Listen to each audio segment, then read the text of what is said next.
자, 미국에 지금 이 국민들 상당수는 불황이다라고 말을 하고 있습니다. 미국 국민들 5명 중에 3명이 미국 경제가 이미 침체하다. 그 사람들은 생활비와 인플레 상승으로 침체를 판단하고 있어요. 실제 미국 정부나 학자, 월가에서 이야기하는 경제 상황과는 완전히 동떨어진 판단을 하죠. 자, 그래서 이렇게 미국에서 바닥의 국민 여론이 침체에 빠졌다라고 60% 정도가 이야기하고, 그렇게 생각하는 배경이 인플레이와 생활비 상승을 말하고, 친구와 가족들이 돈 문제로 불평을 많이 한다는 게 50%. 그래서 일반 미국인들은 작년 3월부터 미국이 침체에 빠져들었다라고 보고 있고, 그때 이제 작년 3월에 물가가 5% 이상 상승률을 기록하고 있을 때입니다. 이 실제 미국인들이 느끼는 체감 경기와 미국의 외부 발표 경제 상황 간의 단절 현상을 바이버시어션이라고 말하고 있어요. 그래서 분위기라는 바이브와 침체라는 리프레션이 결합된 바이버시어션입니다.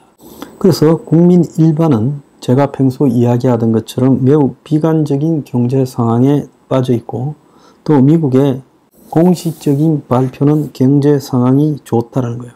그래서 이 상황에 대해서 JP 모건의 대표는 지난 몇 년간 재산 정책이 주택 소유자와 소득 상위층에 집중됐고, 인구의 3분의 1은 재산 정책에서 소외되어서 이런 현상이 나타난다.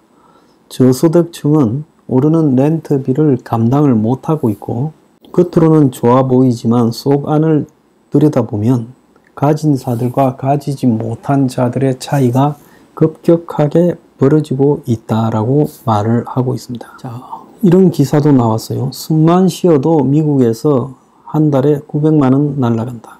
그래서 미국인의 심리적 공황의 권한이 어디에 있느냐를 잘 봐야 된다는 거예요. 싼 품목으로 대체가 불가능한 전기, 수도, 자동차 보험료 등 필수재 가격이 급등했고요. 임대료와 모기지 상환금, 주택담보대출 상환금 등 주거비도 계속 상승했고, 그래서 외식이나 교육이나 여가비 지출을 사실상 급감을 시켜도 견디기가 어렵다는 거예요.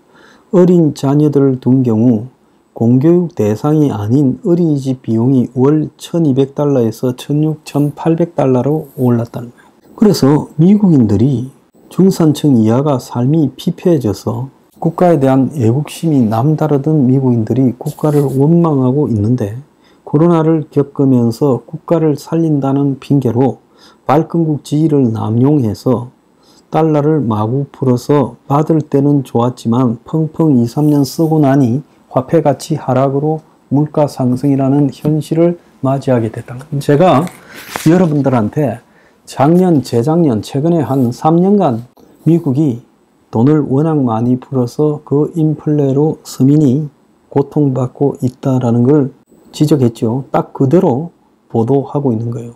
미국의 주요 언론들과 전문가들이 일치된 견해로 이렇게 말하고 있습니다. 월스트리트 저널에 따르면 인플레가 둔화하고 있다지만 미국민들은 그걸 체감하지 못하고 이미 올라버린 가격이 내려가지는 않고 있다는 거예요. 가장 중요한 문제는 삶을 영위하는 데 필요한 필수 불가결한 생활 필수재들이 지금 저소득층을 괴롭히고 있다.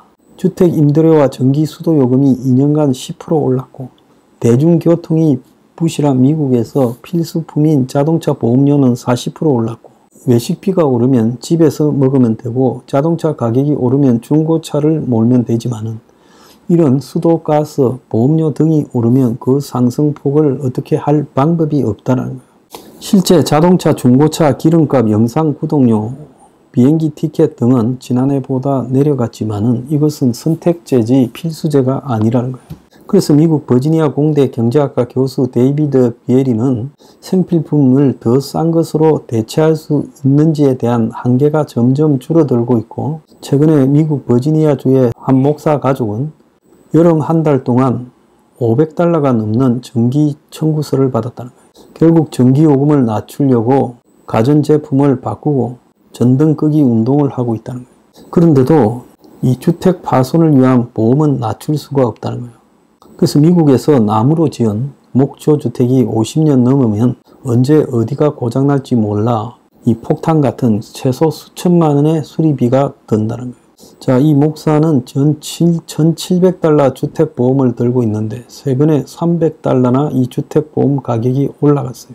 그래서 애들 방과 후 스포츠 활동비를 반으로 줄였고 중산층 이하 국민이 사람답게 살기 위해 정기적으로 지출해야 되는 품목 가격도 급증했는데 치과 스케일링, 미용 이발, 시니어 요양케어 등 서비스가 필요한 품목도 2, 3년 만에 2배 이상 올랐다는 거예요.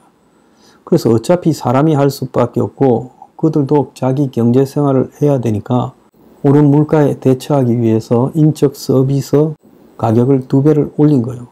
그래서 결국 개가 개를 먹는다는 도그 잇 도그 현상이 나타나고 있다는 겁니다. 문제는 주거비가 제일 심각한데 미국의 소비자 물가 지수에서 3분의 1가량 비중을 차지하는 주거비가 안 떨어지고 2년간 13% 상승했어요. 전국적으로 웬만한 선호지역에서 50% 이상 평균적으로 올랐다는 겁니다.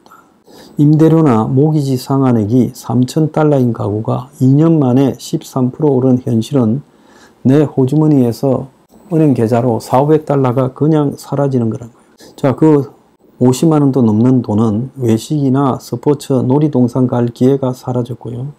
어린 애를 두고 있는 가족들은 육아비 고충이 심하다는 거예요. 그래서 육아비라는 명목이 2년간 6.4% 올랐지만은 실제로 어린이집 타가서 유치원 비용은 주거비만큼 올라서 아이들을 시간제로 돌본다는 것은 결국은 사람 손을 거치는 거기 때문에 사람 손을 거치는 노동 서비스 가격이 급등해서 올라버렸다는 거예요. 이것은 지금 어린이집 비용이 6시간에 오전 오후 6시간에 1,400달러에서 1,600달러가 됐고 전교사 한 명에 부교사가 더 붙는 타가소는 1,800달러를 부른다는 거예요. 그래서 그렇게 돈 주느니 차라리 부모 중에 한 명이 회사를 그만두고 잠재적 실업 상태에서 애를 돌보려고도 한다는 거예요. 그래서 대도시 외곽의 단독주택에 사는 4인 가구 생활비가 10,000달러에 육박하고 있어요. 3,000달러였던 임대료가 4,000달러, 전기수대 요금이 한 달에 500달러, 자동차 보험료가 300달러, 집 보험이 150달러, 어린이집에 1,700달러, 이게 더해서 6,500달러, 900만 원이 더 들어간다는 거예요. 그래서 숨만 쉬고 살아도 미국인이 한 달에 1,000만 원 들어간다는 겁니다. 자, 이러니 미국의 경제 침체 논란을 아무리 학자들이나 미국 정부가 연준이 월가가 언론이 자기들 필요한 대로 호황이라 해도 미국 국민들은 그야말로 사는 게 고통이에요. 이래도 경기 침체가 아니다.